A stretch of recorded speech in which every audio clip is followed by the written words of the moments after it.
नमस्कार मित्रों, जैसा कि आप लोग देख रहे हैं कि बिहार STET का मामला जो है वो काफ़ी सुर्खियां बटोर रहा है। पटना के सड़कों पर अभी अभ्यर्थी काफ़ी गुस्साए इधर उधर घूम रहे हैं और उनका गुस्साना लाजमी भी है। अब कितने सारे सबूत देखेंगे मंत्री जी? कितने सारे सबूत चाहिए आपको? अरे आप लोगों को तो चुल्लू भर पानी में डूब कर मर जाना चाहिए। वो कहते हैं ना कि सत्ता आ गई है, पावर आ गया है हाथ में, तो हमारा कोई कुछ नहीं बिगाड़ सकता। लेकिन एक बात जान लीजिए, जो भी हो इस देश में इस संविधान के नीचे है। आज एक मामला सामने आया कि एक नीतीश कुमार नाम का एक स्टूडेंट है जो कि 9-10 वाले साइंस के एग्ज़ाम में माइनस में मार्क्स लाया है, मतलब 0, लेकिन +2 के एग्ज़ाम में वो टॉपर रहा है, सेकंड टॉपर शायद। तो आप एक बात बताइए, जो लड़का रिप्रोडक्शन का डेफिनेशन नहीं पढ़ा सकता है वो कैसे मेल और फीमेल रिप्रोडक्टिव सिस्टम बताएगा? भाई जूलॉजी उनका विषय है इसलिए बता रहे हैं। जो 9-10 को पढ़ाने के योग्य नहीं है वो 11-12 कैसे पढ़ाएगा? पहले तो इस बात का संज्ञान ले सरकार। एक स्टूडेंट थी रूबी रॉय, जिसका इंटरव्यू किया गया था तो पता चल गया था सच्चाई टॉपर का। तो यहाँ भी सच्चाई कुछ वैसा ही है।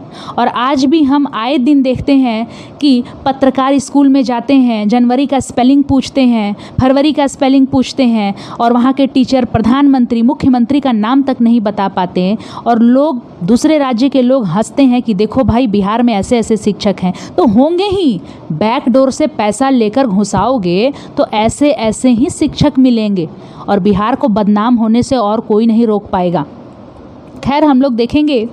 सरकार को एक बात का और जवाब देना होगा। अगर सरकार सही है, सच्ची है, उसने कोई फॉर्जरी काम नहीं किया, तो एक काम कर देना, 24,598 विद्यार्थी जो मेरिट लिस्ट में है, उनका नाम, सब्जेक्ट, कैटेगरी, कितना सीट था, कितना मार्क्स लाए, एक लिस्ट बनाकर डाल दे अपने साइट पे, ताकि हम लोग भी देखें और हम लोगों को संतुष्टि हो।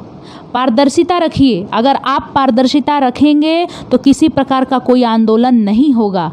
आप में पारदर्शिता रखने की क्षमता ही नहीं है। और जो मेरिट वाले बच्चे उछल रहे हैं ना कि हम मेरिट में हैं, और नन मेरिट वालों को उंगली कर रहे हैं कि भाई तुम्हारा तो औकात ही नहीं था मेरिट में आने का, तो भाई सुन लो, तुम लोग जौ में घून की तरह पिस रहे हो। भले मेरा बात तुम लोगों को जाके लग जाए कि हाँ, ये बड़ा, कमेंट में भी लिखो कि तू मेरिट लिस्ट में नहीं है क्या, तो सुन ले, उतना सैलरी नहीं है बिहार में जितना अभी प्राइवेट स्कूल में लोग कमा, भी कोरोना काल में थोड़ा प्रॉब्लम चल रहा है, उतना बिहार में सैलरी नहीं है। लेकिन हाँ, एक सिक्योरिटी के कारण लोग गवर्नमेंट जॉब में जाना चाहते हैं।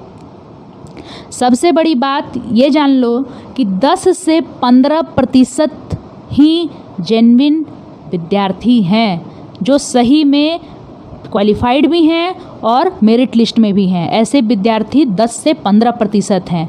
बाकी सारे अभ्यर्थी को बैकडोर से लाया गया है।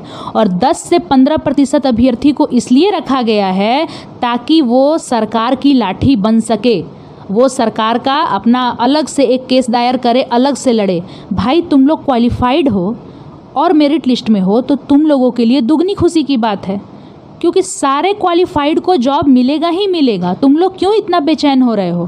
क्वालिफाइड हो ना तो चिंता मत करो, चिंता करेंगे बैकडोर वाले। तुम लोगों को चिंता करने की ज़रूरत नहीं है। क्वालिफाइड हो, मस्त रहो, निश्चिंत रहो, तुम लोगों को कोई नहीं निकालेगा। 10 से 15% लोगों को क्वालिफाइड को ले लिया है और सरकार उसको लाठी बनाना चाहता है। और हम लोग भी तुम्हारा इस्तेमाल नहीं करना चाहते हैं, ऐसी बात नहीं है। लेकिन अपने हक के लिए, अपने अधिकार के लिए 105 वाले, 115 वाले छट गए हैं। ठीक है, कोई फिजिकल डिसेबल है, उसको मिल गया है आरक्षण, तो महिला आरक्षण कहाँ गया? महिलाओं को आरक्षण क्यों नहीं दिया सरकार? सारी महिलाएं बाहर हो गई हैं, महिला आरक्षण कहाँ गया? OBC, SC, ST, सब आरक्षण तो सबका अधिकार है ना। आरक्षण सबका अधिकार है, किसी एक कैटेगरी का अधिकार नहीं है। तो बैकडोर वाले सावधान, और जो मेरिट लिस्ट में है वो भी सावधान, और जो नन मेरिट लिस्ट में है वो जागरूक रहें, अपने अधिकार के लिए लड़ते रहें। सरकार की लाठी ना बने। सरकार सिर्फ इस्तेमाल करना जानती है। बस एक ही अधिकार कि जितने लोग भी क्वालिफाइड हैं सबको नौकरी मिलना चाहिए। और बात रही 2011 में जो स्टेट क्वालिफाई किए हैं भाई, तो उनका भी लड़ना अधिकार है। वो भी अब उनका सीट अलग था, 2019 वालों का सीट अलग था, तो फिर वो अपने अधिकार के लिए वो भी लड़ें, हम लोग भी अपने अधिकार के लिए लड़ेंगे। ये सरकार फूट डालो और शासन करो की राजनीति अपना रही है, इस चक्कर में कभी नहीं पड़ना है। धन्यवाद।